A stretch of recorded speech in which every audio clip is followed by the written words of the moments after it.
Bonjour, et voyons donc pourquoi et pour quelles raisons les propriétaires peuvent vendre ou simplement se débarrasser d'une Subaru Impreza d'occasion. Plastique bon marché dans toutes les nuances de gris, manque de notes d'expressivité, assesse de l'équipement, même pour 2009-2010, cela avait l'air terne, et maintenant même la matité s'est dissipée.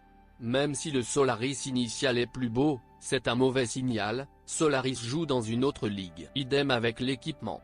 En matière de multimédia et d'électronique en tout genre, les japonaises ne se sont jamais particulièrement démarquées, sauf la Nissan Primera, peut-être pionnière dans le domaine des caméras de recul, et l'Impreza confirme clairement cette règle.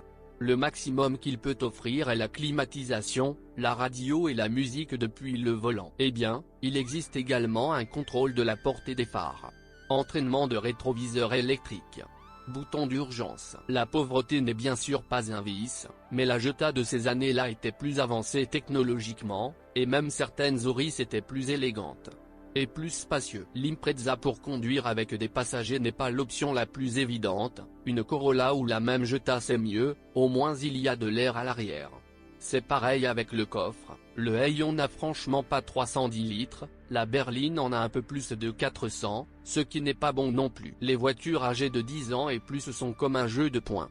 Vous pouvez en obtenir 21, ou non, selon la façon dont les cartes tombent.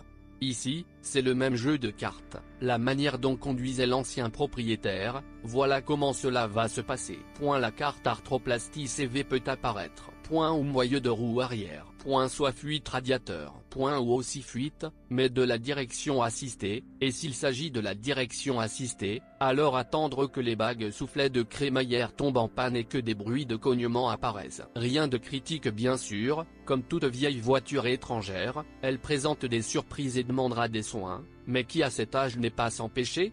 Parmi les maladies des unités clés, moteur, transmission, la seule constatée était la brûlure d'huile du moteur Subaru Impreza de 1,5 litres.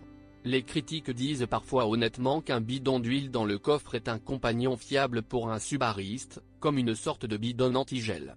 Non, non, ajoutez-en simplement plus. Mais la suspension est solide et nécessite rarement une attention particulière, et la carrosserie est résistante à la corrosion, et l'Impreza ne devrait pas pourrir ou fleurir au cours de ses 12 à 15 ans avancés. Bien sûr, à condition qu'il n'ait pas été restauré par des artisans après un grave accident.